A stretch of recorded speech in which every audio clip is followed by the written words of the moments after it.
আল্লাহ তাবারক ওয়া তাআলার ভয় সবথেকে বড় জিনিস। বাদশাহ আকবরের জামানায় একজন কবি ছিলেন, বিখ্যাত কবি ফাইজি। কবি ফাইজি এক সময় একটা নাপিতের দোকানে দাড়ি কাটছেন। নাপিত বলছেন, আমার দাড়িটা কেটে দাও। নাপিত কবি ফাইজির দাড়ি কাটছেন। একজন ব্যক্তি সেখান থেকে পার হচ্ছিল, কবি ফাইজিকে বলছে, আকা রেশমি তারাশি, হে আকা, আপনি কি নিজের দাড়ি কাটছেন? কবি ফাইজি তখন উত্তর দিচ্ছেন, বলে রেশমি তারাশম ওয়ালে দিলে কাসে নমি খারাশম। আমি আমার দাড়ি কাটছি ঠিকই, কিন্তু আমি কাউকে কোনো কষ্ট দিই না, আমি কারোর অন্তরকে ব্যথিত করিনি, আমি কাউকে কোনো কষ্ট দিইনি। সেই ব্যক্তি তখন বলছে, দিলে কাছে নবী খারাশি ওয়ালে দিলে রাসূলুল্লাহ সাল্লাল্লাহু আলাইহি ওয়াসাল্লাম মিখারাশি।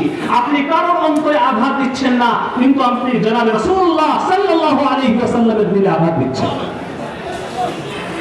কবি ফাইজি অর্ধেক দাড়ি কাটা হয়েছিল, সেখান থেকে উঠে চলে এলেন, দাড়ি আর কাটালেন না।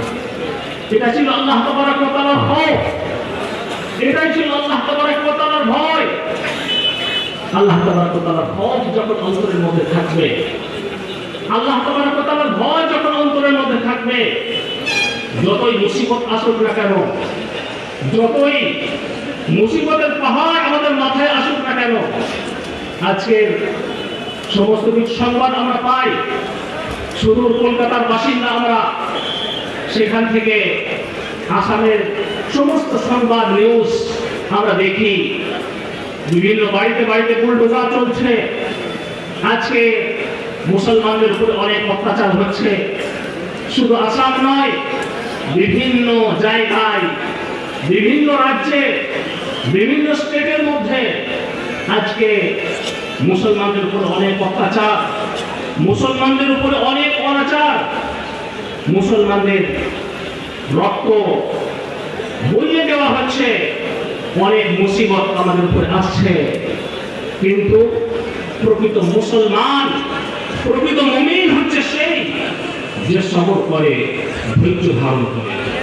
ইন্নাল্লাহা মা'আস সাবিরিন, আল্লাহ তাবারক ওয়া তাআলা সবরকারীদের সঙ্গে রয়েছেন। তো সুতরাং